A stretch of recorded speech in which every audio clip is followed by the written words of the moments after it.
Hello students. आज हम लोग करने जा रहे हैं क्लास 10 के मैथमेटिक्स का चैप्टर नंबर 5 जिसका नाम है अर्थमेटिक प्रोग्रेशंस। इसके 3 पार्ट्स हम लोगों ने पहले ही कंप्लीट कर लिए हैं। आज हम लोग करेंगे पार्ट 4। आज का पहला टॉपिक है sum of first n terms of an AP, यानी किसी एपी के शुरू वाले एन टर्म्स का सम आखिर निकालेंगे कैसे। जैसे सपोज करें कि ये एक एपी है जिसमें सिर्फ 5 टर्म्स हैं। अगर ये एपी है और इसके सारे के सारे टर्म्स को हमको जोड़ना होगा तो हम लोग कैसे जोड़ेंगे? क्या हम लोग इस तरह से मैनुअली करें? ऐसे तो हम लोग जोड़ लेंगे, लेकिन सिर्फ वैसे ही अर्थमेटिक प्रोग्रेशंस के सारे टर्म्स को जोड़ सकते हैं जिसमें नंबर ऑफ टर्म्स बहुत ही कम हो। क्यों? क्योंकि इसको जोड़ना आसान है। ऐसा इसलिए क्योंकि इसमें सिर्फ 5 ही टर्म्स हैं, तो इसका सम तो 15 हो जाएगा। लेकिन सपोज कि अगर यही अर्थमेटिक प्रोग्रेशन जिसमें अभी हम लोगों ने सिर्फ 5 टर्म्स देखा है, अगर यही 5 टर्म्स नहीं होके बस ये ऐसे ही कंटिन्यू करता जाए और इसका लास्ट टर्म 1000 हो, तो तब तो इसमें टोटल 1000 टर्म्स हो गया। अब हम लोग इसको कैसे सम करेंगे? यानी कि एक ऐसा अर्थमेटिक प्रोग्रेशन जिसमें नंबर ऑफ टर्म्स बहुत ज़्यादा हो, तो उसको सम करने का क्या यही तरीका है? बिल्कुल नहीं। ऐसा इसलिए क्योंकि इसमें 1000 नंबर्स हैं और इसको सम करना इतना आसान नहीं है। इसमें सिर्फ 5 टर्म्स थे, इसीलिए हम लोगों ने इसे मैनुअली ऐड कर दिया। हम लोग इसको मैनुअली अगर ऐड करने लगे तो बहुत ज़्यादा टाइम लगेगा और हो सकता है बीच में मिस्टेक भी हो जाए। तो क्या कोई ऐसा तरीका है जिससे कि हम बहुत कम समय में इस इसका सम, सारे टर्म्स का सम निकाल लें और वो भी सही सही? तो इसके लिए एक फॉर्मूला है जो कि हम लोग इस चैप्टर में पढ़ेंगे, और उसको पढ़ने से पहले हम उस फॉर्मूले को डिराइव करेंगे कि आखिर वो फॉर्मूला आया कैसे। फॉर्मूला डिराइव करने से पहले हम लोग एक अर्थमेटिक प्रोग्रेशन लेते हैं। एक ऐसा अर्थमेटिक प्रोग्रेशन जिसका पहला टर्म ए हो और कॉमन डिफरेंस डी हो। तो अगर कॉमन डिफरेंस डी है तो इसका नेक्स्ट टर्म क्या होगा? A plus D. और उसका भी इसका नेक्स्ट टर्म तो ये हो जाएगा। पिछले टर्म में जब डी जोड़ेंगे तो उसका अगला टर्म आएगा ए प्लस टू डी। और फिर इसमें इसका नेक्स्ट टर्म फिर से इसमें डी जोड़ेंगे तो थ्री डी। और इसी तरह करते करते ये आ गया ए प्लस। सपोज करते हैं कि हम इसमें number of total terms n हो, तो जैसे कि यहाँ पर चौथा टर्म था तो 4 की जगह पे एक कम करके 3 लिखा गया। तो अगर मान लें कि इसमें टोटल एन टर्म्स हैं तो ये एनवा टर्म होगा उसमें n minus one into d, जो कि हम लोग पहले भी पढ़ चुके हैं। और हमें क्या करना है, इसके सारे टर्म्स को ऐड करना है। तो चलो मान लेते हैं कि इस सारे टर्म का सम एस है और अब हम लोग इसको ऐड करने जा रहे हैं। इसको हम एक इक्वेशन 1 मान लेते हैं। अब हम इसी एडिशन को या इसी इक्वेशन को हम लोग दूसरे तरीके से लिखते हैं, कुछ ऐसा। इसमें हम लास्ट वाला टर्म सबसे पहले लिखते हैं, उसके बाद सेकंड लास्ट। ठीक ऐसे ही करते हुए ये रहा हमारा लास्ट टर्म। तो इसको हम एक बड़े से ब्रैकेट के अंदर लिखते हैं। फिर सेकंड लास्ट टर्म यहाँ पर क्या होगा? इससे पहले होगा a plus n minus two into d. फिर ठीक ऐसे ही चलते जाएंगे और लास्ट में आएगा ए प्लस डी और सबसे अंत में ए। इसको हम, ये कॉमन है यहाँ पर, हमको सबको ऐड करना है इसीलिए प्लस।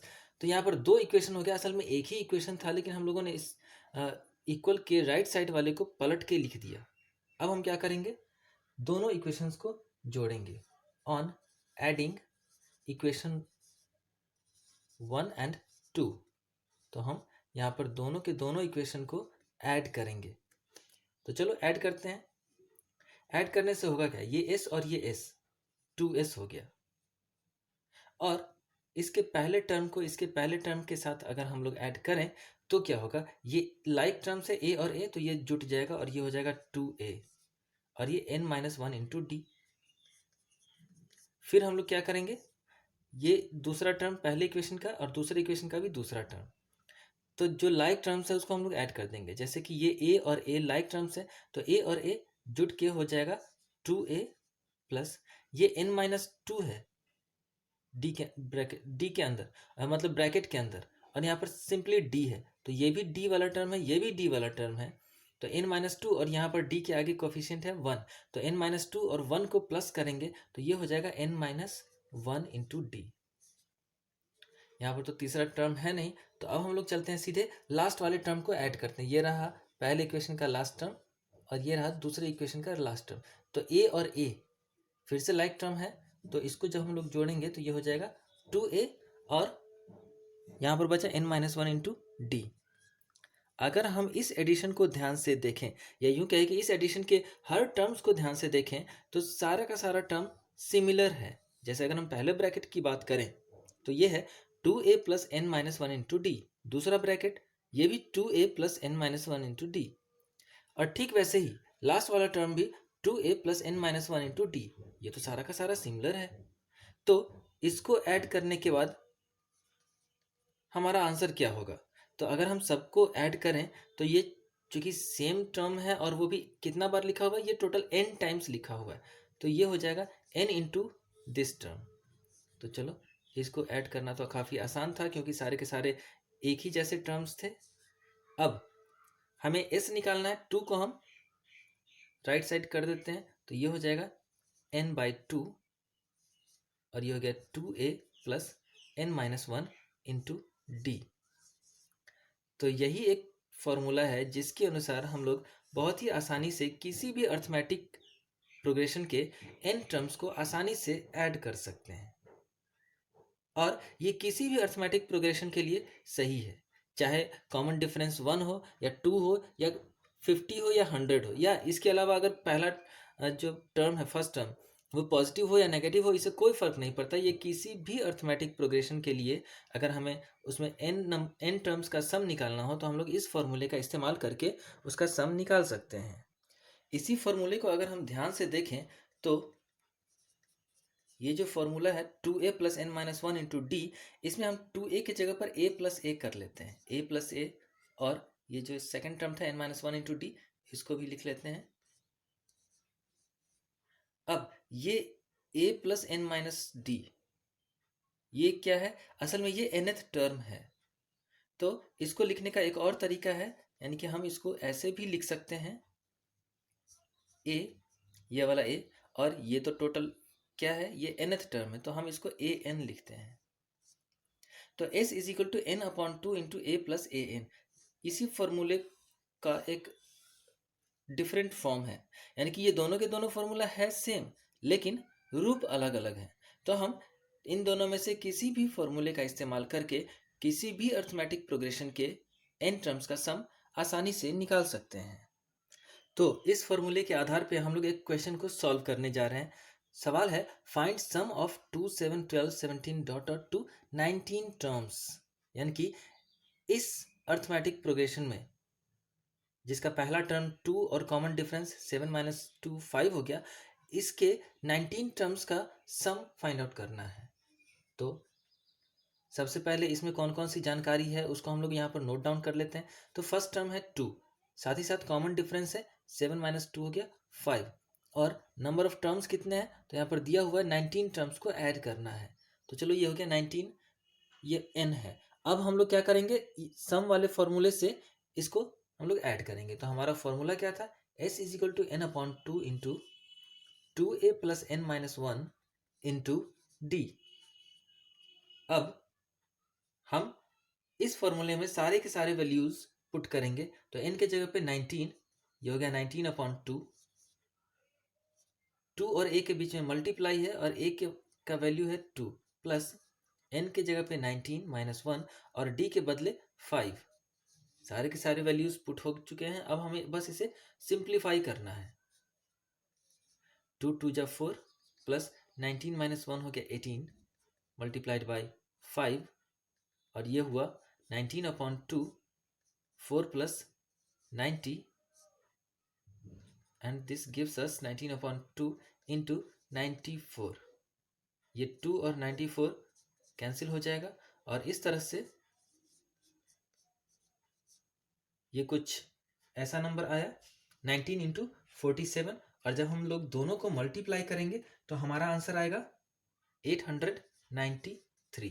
तो ये हो गया आंसर इस अर्थमेटिक प्रोग्रेशन के 19 टर्म्स का सम, जिसको हम लोगों ने मैनुअली नहीं जोड़ा, हम लोगों ने फॉर्मूले के आधार पे इसको ऐड किया।